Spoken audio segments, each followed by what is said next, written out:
Thanks, Julie, and once again, good morning, ladies and gentlemen. I'm joined by John because there's a crossover in terms of our discussions this morning, but I'd also like to acknowledge contributions by both Ruth Minogue and Jack Keys in the preparation of the actual paper itself, which, as I mentioned, will be available on the website later on this afternoon or tomorrow morning. So we're going to reflect on just a background to local government and why we think local government is, notwithstanding all of the reforms that have been undertaken in the last 5 years, why local government is still a critical issue for an incoming government. And we do so with a view to understanding the local government system in the public service context here in Ireland as being a Cinderella system, unlike most other parts of the public service in the OECD, where local government plays a critical role in the delivery of services to the body of citizens responsible for. And a critical element in that context, which will become clear, is the proposed National Spatial Planning Framework, which John will reflect on, and arising from that, environmental challenges that will confront an incoming government. And then we'll come back into the need for ongoing reform in the local government sector and suggest a number of conclusions and recommendations which hopefully will help in the commencement of a debate on the local government regime. Now, as I mentioned, the system in Ireland is quite limited in its mandate relative to the local authority systems we find generally across the OECD. Unusually, relative to the OECD, Ireland operates within a highly siloed, multi-layered regime. Now, Ireland's often described as being a centralised system of government. In fact, that's not correct. If we look at the characterisation of what a centralised system of government is, Ireland actually fails to meet many of those characterisations. Ireland is more accurately described as a disaggregated system of public management. And what I mean by that is that we have very highly siloed, layered systems with separate systems of accountability, separate systems of reporting. Ireland, unlike other countries, does not, at local government level, take the shared service platform role that you find local authorities in other systems across the OECD being responsible for. So we have moved down the road in public service reform terms of creating shared platforms on a thematic basis rather than on a spatial basis. And hopefully the importance of that will become clear in a few moments in the context of the National Planning Framework. Our existing local government reforms, certainly under the Putting People First policy document, have been the most extensive since the foundation of the state, in that it took on the challenge of dealing with urban government and trying to address the question of urban government and the style of support for urban government below the county level. In saying that, the jury is out in regard to the relative success or otherwise of the establishment of the municipal districts. And the jury is also out in regard to the mergers that have taken place, notwithstanding media coverage, in Limerick and in Tipperary and Waterford.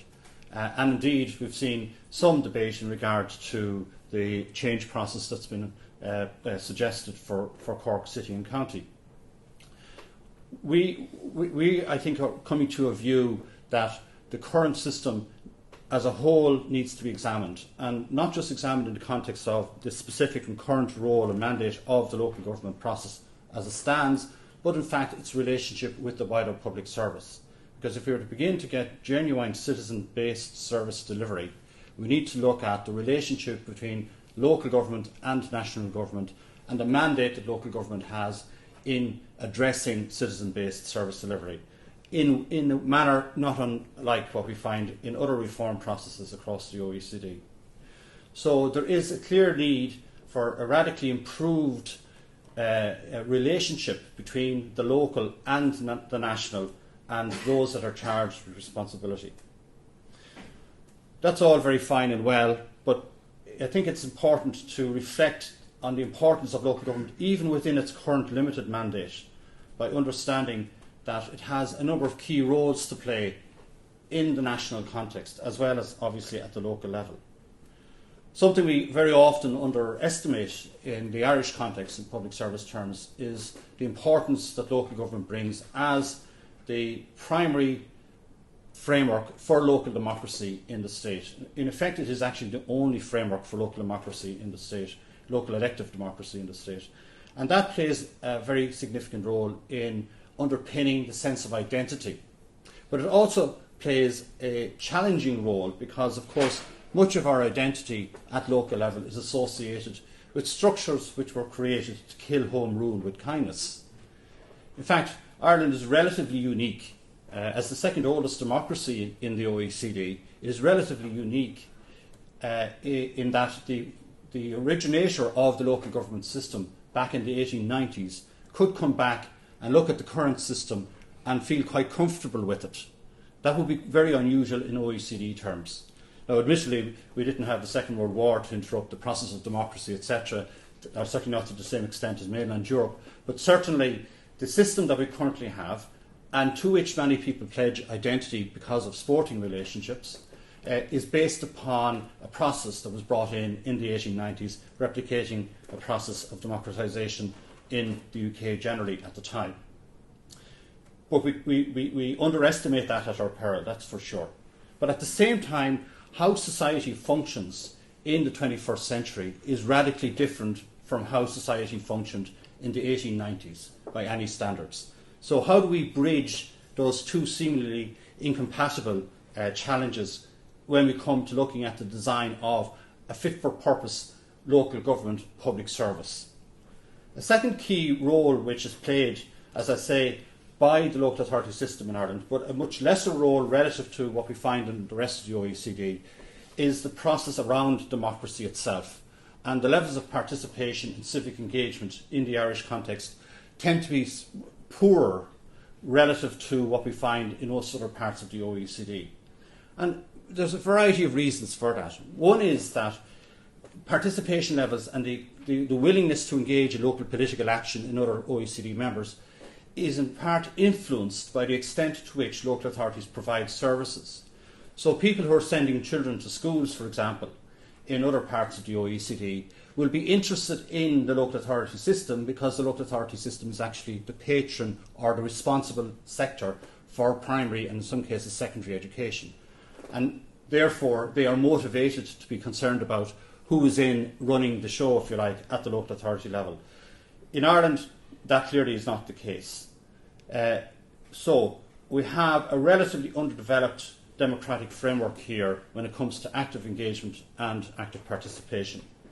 And that is also further an issue given the fact that we have so many part-time elected representatives working alongside a fully functional executive and professional body of people within the local authority system itself. And the balance, therefore, between the process of democracy and the process of executive function is skewed more towards the executive function than indeed towards the democratic process. Again, generally in contrast to most of the OECD. Our local authorities do provide a range of functions and services, a diminishing range of functions and services historically. They would have started out with independence and being responsible for issues like health and certain elements of education and so on. They migrated into essentially becoming engineering-driven bodies responsible for providing water and wastewater and roads and so on. More recently, as part of the reform process under Putting People First, there's an effort now to reorientate the local government system towards a more social role rather than an engineering-driven role, reflecting in part the processes of change that have been occasioned through reform processes in other parts of the OECD. But there's certainly some distance to go by any standards. And in some respects, it's almost unfair to expect people who have been driven by a culture of engineering perspective to move and migrate into a culture that is socially driven. One of the great challenges for the staff and indeed the elected representatives within the local authority system. One of the key functions which has been given as part of the reform process is that of local economic development, which is seen as a significant initiative within the overall context of economic and social reform at the national level. But again, this has been part and parcel of the role of the local democratic process, again, within the OECD. So there's a challenge confronting the local authority system to move into the economic space at the local level in partnership with the likes of Enterprise Ireland and indeed the IDA. Another reason why local government is important is that it does tax locally. In fact, outside of the revenue commissioners, the local authority system is the only system that actually can tax you as an individual through property taxes and other forms of charges at the local level. So they are spending and will be spending money that belongs, if you like, to the individual property holder and the citizen. And therefore, there's a not unreasonable expectation on the part of citizens that if I'm paying money to my local authority, that I get something back in response. And that's quite different from the normal expectation in other parts of the OECD. A good friend of mine is the deputy city manager of a city the same size of Cork City in Germany. And I live in Fingal. And he was always intrigued, I mean, his trips backwards and forwards to Ireland. He was always intrigued by the fact that Fingal County Council at the time gave me free wheelie bins, that I didn't pay for my water, that there was no property tax, that in fact the only charge I paid, because I felt guilty, the only charge I paid to Fingal County Council was a €20 licence for the Chihuahua, and which incidentally was about 1/8 of the licence charge for a similar type of dog in Germany where he lived. So things have improved at one level in terms of broadening the tax band by the introduction of property charges at the local level. But critically, and this is where we want to move into, local authorities in Ireland, probably the only area where they are truly independent, and certainly far more independent in fact than local government systems, ironically, in other parts of the OECD, is in regard to the spatial planning of our communities. Now, why is that important? In the past month, I've passed 35 years of work. I've been working for 35 years. Started out in the public sector, and the last number of years I've worked in the multinational sector and in the private sector here in Ireland. And in those 35 years, 1980 to 2015, the population of the island of Ireland has grown from just under 5 million people in 1980 to just over 6.5 million people now. And it's projected to grow, using the data sets, projections that have been put forward by the CSO here in the Republic and our counterparts in Northern Ireland, is projected to grow by another million odd people in the next 20 years, to 2035. And some commentators have suggested that our population on the island could grow upwards of to 10 million people in the next 35 years, to 2050. Now, that may seem like a long time away, but in 35 years' time, if I'm lucky enough, I'll be the same age as my mother-in-law. So a lifetime, if you like, in terms of 70 years, from starting work to hopefully being around in 2050, the population of the island of Ireland will increase by a population greater than the population of the Republic of Ireland was in 1980. And that's going to cause fundamental challenges to us, which means that we've got to begin to plan and deliver. The relatively ad hoc approach that has been taken to our planning processes over the last couple of decades, is that fit for purpose now in the context of a continuing growing population, a much more diverse population, a population where ageing is becoming, unfortunately for some of us, a critical issue. And in that context, does our local government system, as it currently stands, which was designed for an Ireland of the 1890s, which was agrarian, undereducated, is that system a system that is fit for purpose to take on board the challenges of such population growth and diversity and change generally? And with that in mind, it seems to me that perhaps arguably one of the most critical policy challenges confronting an incoming government is that of putting forward and setting the platform for where people will live over the next 20 to 35 years. And for that reason, we're bringing in this issue of spatial development and how it relates to the organisation of the local government system, and indeed, in the context of public service change, the organisation of the public service. So, John, if you want to come in and just give some background on that. Thanks, Sean. Good morning. My previous employer, which is the Department of the Environment, has announced that the National Spatial Strategy, which was introduced in 2002, will be replaced next year with a new National Planning Framework. This will be capable of responding to the kind of very different economic circumstances we have now, and will have a more strategic focus than the NSS did. My intention this morning is to identify some of the lessons which we can learn from how the NSS was implemented, and I'll also look at the Scottish National Plan as a comparator. Excuse me. The NSS was designed as a 20-year framework to achieve more balanced regional development, primarily by developing critical mass in regional cities and towns known as gateways and hubs. It was also intended to set the policy framework, spatial framework, for public and private sector investment, for example, in transport. It was the first time that the department had introduced such an ambitious spatial plan, but unfortunately its implementation was seriously weakened by the financial crash in 2007-2008. There hasn't been any comprehensive or impartial review of the strengths and weaknesses of the NSS, but I think it is possible to identify some of its main features. On the positive side, the NSS was given statutory recognition in 2004 as providing policy guidance for lower tier spatial plans such as regional plans and city and county development plans. And this, in combination with the kind of core strategies which are now a statutory requirement for city and county plans, it should provide a more rational and transparent basis for zoning decisions. There's been substantial progress since 2002 in developing the interurban links between such as road and rail links.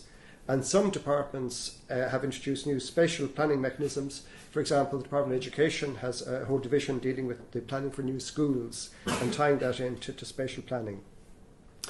However, I think any review of the NSS should also address its shortcomings, and in particular the relative lack of integration between spatial planning and economic planning and funding. The timing of the NSS in 2002 was very unfortunate because it missed being integrated with the National Development Plan in 2000. The next one wasn't until 2006. That introduced a fund called the Gateway Innovation Fund, which would allow discretionary funding for gateway cities such as Cork or Limerick or Galway, but unfortunately that fund too was abandoned because of the financial crash. The NSS itself probably was a bit overly detailed. It probably had too many gateways and hubs. Now we have regional strategies, and it's possible to maybe delegate some of the regional focus down at that level and let the national spatial strategy focus on the main cities.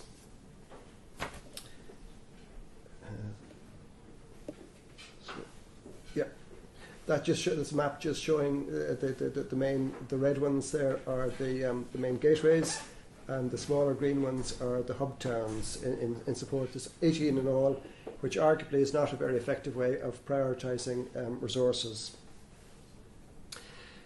Again, Declan mentioned a comparison with Scotland, and I think that's also relevant in terms of spatial planning. Scotland is broadly similar to Ireland in terms of population size. It has many of the same kind of spatial issues as Ireland, and its system of governance, both central and local, is pretty comparable. So I think it is worth looking at their experience in terms of spatial planning. They're now on their third national spatial framework, and I think that's important because they review it every 4 to 5 years. I think one of the weaknesses of the NSS was there was no built-in mechanism, and we now have to go back to square one. I think it would be much better to review them every 4 to 5 years and adapt them to changing economic circumstances. And indeed, as we achieve certain goals, maybe roll them over and move on to the next ones. So what lessons can we learn from the Scottish experience? There'll be a map I'll come back to in a moment which will detail some of the national developments which they prioritise. There's a very strong focus on cities in the Scottish spatial plans. There's a great deal of literature now which says that cities are the main drivers of economic development in the regions, and the relationship between a city and its hinterland is very important. The majority of people in Scotland live in the cities, and they're the centres of main economic activity. It's one of the ambitions, and Declan talked about the need to be ambitious, to be a world leader in terms of low carbon energy generation. And again, you'll be hearing later on this morning about energy and climate change. And the Scottish policy there relates to both onshore and offshore development. So their spatial strategy shows where there's possibilities for synergies. For example, what port facilities might be needed to service the offshore renewable sector. So there's links, and indeed Ireland will be introducing marine spatial planning in next year or two as well under an EU directive. So again, this linkages between land-based and marine planning is quite important. And as I've said, the Scottish strategy is reviewed at regular intervals, which means it can be updated and respond to changing circumstances. The other important thing about the Scottish strategy is it's very much integrated into a whole of government approach. It's very, very closely linked with the Scottish Government spending plans, so you can integrate spatial planning and business planning both at central government and at local government level. Perhaps I'll just go on to the next map here. I don't expect you to read all of the details of this, but one of the important points, and something that we might sort of take on board, is that it flags developments which are critical to the development of Scotland as a whole. So some of the details they have here, for example, Ravenscraig, which is an old steelwork between Glasgow and Edinburgh. It's a huge derelict area which needs to be regenerated. Some of the lines there, the black lines, are the high voltage power lines which they propose. There are train links between Edinburgh and England. There are improvements to their main airports at Edinburgh and Glasgow. There are developments, for example, at Aberdeen there in the top. So it covers the whole sectors.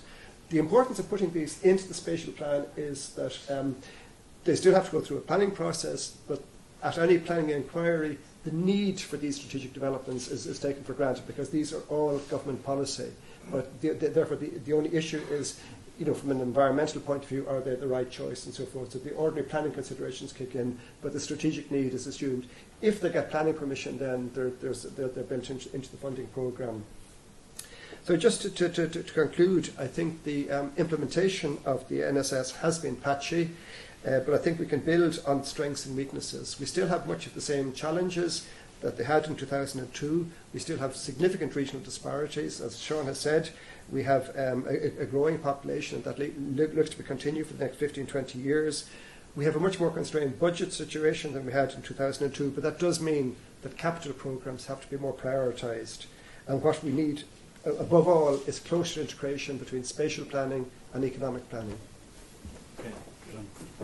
So just to move on from that, the key lesson that comes through from the implementation of the strategic planning framework in Scotland is the institutional change that has been occasioned with the implementation of the frameworks over the last 15, 20 years. And as John pointed out, that was one of the weaknesses with the NSS, notwithstanding it being given a statutory foundation back as far as 2004. The reality is that its relationship to institutional change has been very patchy in the Irish context. And we've had almost twin-track processes in the reform of our public service and our local government sector in particular, with the intended implementation of a national spatial strategy. So one of the real challenges confronting government as it moves down the road of seeking to set a direction, a developmental direction for the state here in the Republic and indeed across the island of Ireland in the context of our relationship in Northern Ireland, is to attempt to address implementation of national direction in policy terms to actual implementation at local level through the existing planning framework. Because ultimately, the delivery of much of what is in the national planning framework rests within the policy responsibilities of this very disaggregated system that we operate at the local level. Arising from the various challenges that we've just talked about, there are very significant environmental challenges. The issues around actual engagement and debate with our public to understand the nature and extent of the development challenges that are going to confront the country as it moves into a population broadly similar to the population that existed on the island pre-famine. We have a relatively inadequate, although much better it has to be said than when the NSS was first developed, a relatively inadequate evidence base here. And quite often the debate around structure and institutional reform at the local level is uninformed or almost based upon mythology. And I think there have been several examples of that in the last 12 months, certainly, in the country. And certainly it stands in contrast to the evidence-based approach to reform that we find in other parts of the OECD. I mentioned earlier the unique features of our identity, and trying to understand that and apply it in the context of a robust and rigorous policy framework that is evidence-based. Because a lot of identity is based around the understanding and the sense of place that may be associated with specific areas, some of which are rural, some of which are urban. But what's very clear is that allowing for that identity, there is increasingly a need to have very urban-based policy direction under a national planning framework, alongside a very rural-based policy direction. Traditionally in Ireland, we've operated on a universal policy role, certainly when it came to the design and delivery of local services. In the context of the crowding of the island, if you like, in terms of population growth, that has got to change. I don't think it's appropriate to continue planning for rural areas using urban policies and vice versa. We're going to have to look at a twin track, if you like, for both urban and rural. Key element to that is integrating our spatial planning into the management of the environment in a growing economy. Again, there are many challenges within that, because it does challenge existing institutional perspectives and who is responsible for what and what may be delivered and developed in a particular urban and indeed rural context. And at the end of the day, do we have the systems in place to allow for those often competing demands arising from the nature and extent of the development that's likely to be needed in the country in the next 10, 20, 30 years? So do we have the tools available to us at the institutional level locally and indeed nationally to ensure that integrated thinking based upon concepts of sustainability are fully embedded into how we approach delivery of services and the addressing of development in both rural and urban contexts? Because local government is so central to our planning system, as I say, far more central in some respects to other parts of the OECD, is the current system fit for purpose? Is a rural-based system designed at a time of largely agrarian economy and underprivilege and economic and educational disadvantage, is that now fit for purpose for a country that is moving towards becoming more like an urbanised society, say Belgium, for example, in terms of population densities, etc.? And do we have the systems, as I say, in place that can underpin both rural and urban competences? Or do we need to begin to look at having separate types of systems? Is a universal local government structure now appropriate to how we design and deliver services? An interesting challenge. In other parts of the OECD that have gone through significant reforms, New Zealand, the Nordic countries, etc., they have created quite differing types of responses to how service delivery and proper planning and development is proposed and implemented at the local level in those particular countries. Is it time now for us to begin thinking in those terms? As John highlighted, a central feature and quite often ignored feature of the National Spatial Strategy has been the concept of the gateway and the city region. And there's no doubt that much of the population growth that we are looking at is going to be based upon our cities. And therefore, do we need to come up with a separate model of government for those city regions? The Dublin region, for example, assuming all of these population growths, is likely to be more familiar to Greater Manchester, which has 18 separate local authorities and the Greater Manchester Council. And the Greater Manchester Council doesn't take responsibilities per se, other than setting strategic direction for the 18 authorities, doesn't take direction directly in terms of service delivery, but is now, under the Osborne proposals for reform, taking on the responsibilities of Whitehall-based services in what was and still remains the most centralised country in the European Union. if we're looking at Dublin becoming a Tier 1 city competitive region to compete with the Singapores and the Aucklands of the world, are we going to have to look at something similar for Greater Dublin? And the greater challenge within that, of course, is political. Does the Taoiseach necessarily want to have a senior politician running the biggest economic unit, if you like, within the state? A challenge which, in places like Auckland and indeed the United Kingdom, they're confronting on a daily basis. One of the key issues, even with the reform process that has been undertaken, and as I mentioned at the start, the most radical reform process ever undertaken in the history of SAFE when it came to local government change, has been the lack of debate about what the nature of our local government system should be. And in a sense this is extraordinary, because our local authorities do determine where we live, how we live, where we recreate, where our children are going to recreate in the future, where they're going to live in the future. So in a sense, that lack of debate in the current round of reforms, can we afford to allow that to happen again as the population grows and the national planning framework is developed? And understanding in that context what we mean by citizen-centred service delivery. There's a lot in the public service reform plans about focusing on the citizen, the needs of the citizen. There's less in terms of thinking associated with what we mean by where citizen-centred service delivery should take place. Now, in most countries, those platforms are through the local authority system. In Ireland, traditionally, we've created thematic-based structures, and we're underpinning those structures now by nationally based shared service platforms. Whereas, as I say, in other countries, the shared service platform is the local authority. And as Declan pointed out, issues around performance and management.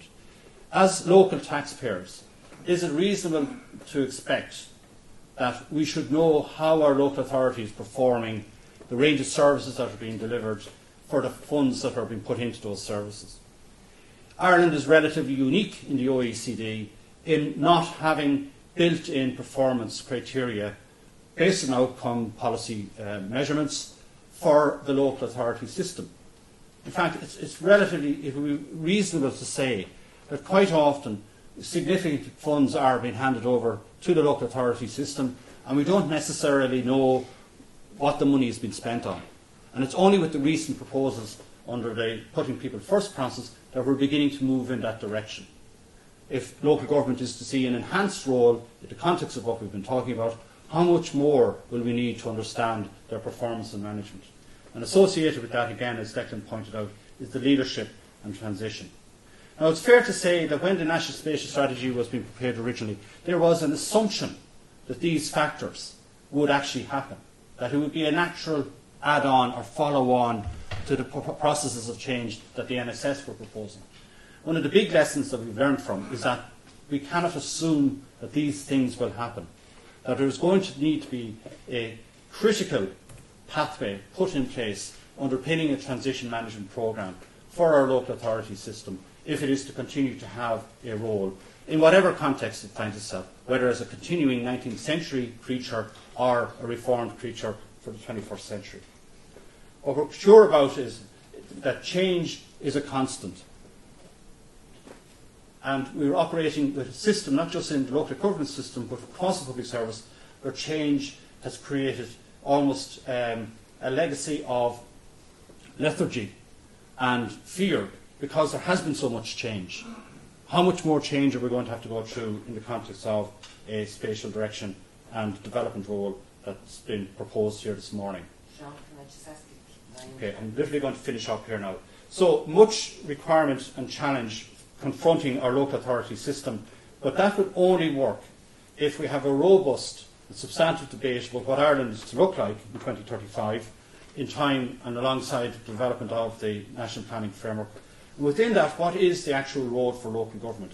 Are we happy to go along with the existing system, or do we actually need substantive change to the existing system to take on board the challenges of growth that are likely? And I think we would argue, and hopefully the national planning perspective will argue, that the cities will become the more effective drivers of regional economic development in this country. And that being the case, we need focused policy development for such cities, Cork, Dublin, Waterford, Galway and so on. And alongside that is increased financial autonomy. Again, a hallmark of regional government based upon city models that we find across the OECD is greater financial autonomy. But that has implications for our rural communities. Because if the effort is put into the cities to underpin economic development by investment in infrastructure, etc., it means that the rural areas are going to suffer the consequences of the diversion of resources into these city developments, unless an alternative policy framework is created for them. So fundamentally, I think the team around me in drafting this feel that a full and frank debate on how the local government system is to be reconfigured has got to be one of the top priorities for an incoming government if we're going to cope with the extent of growth that potentially, in population terms, that potentially confronts this particular jurisdiction. Thanks very much.